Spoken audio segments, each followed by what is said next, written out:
বর্ষা তো প্রায় দুয়ারে ঠকঠক করছে, তাই এই সময় আলুর পকোড়া হলে মন্দ হয় না।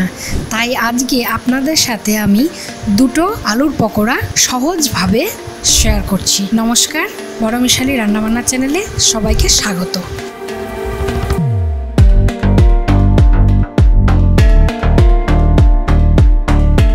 বড়া বানানোর জন্য একটা বাটিতে নিয়ে নিচ্ছি 2 টেবিল চামচ চালের গুঁড়া, 8 টেবিল চামচ বেসন, 1 টিস্পুন গোলমরিচের গুঁড়ো, 1 টিস্পুন হলুদ গুঁড়ো, লবণ স্বাদ অনুসারে।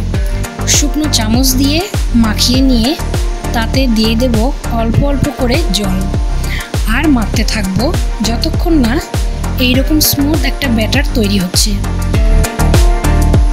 আমার এইরকমভাবে ব্যাটারটা তৈরি হয়ে গেল। তারপর একটা মাঝারি সাইজের আলু এইভাবে কেটে নেব।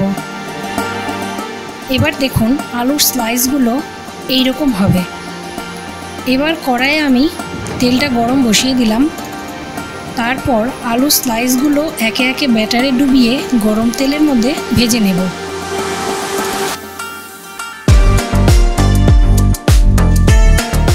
এক পাশ ভাজা হয়ে গেলে আর এক পাশ এইভাবে ভেজে নেব।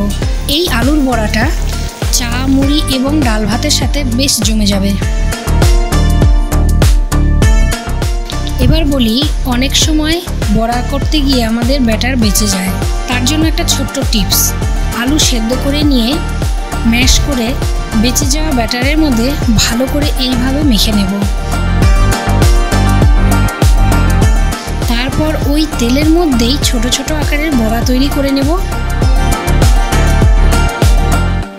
দুই পাশে ঠিক এইভাবে ভাজা হয়ে গেলে আমার বড়াটা রেডি। শেষ অবধি দেখার জন্য এবং আমার সাথে থাকার জন্য অসংখ্য ধন্যবাদ। লাইক করবেন, শেয়ার করবেন, সাবস্ক্রাইব করতে ভুলবেন না। ধন্যবাদ।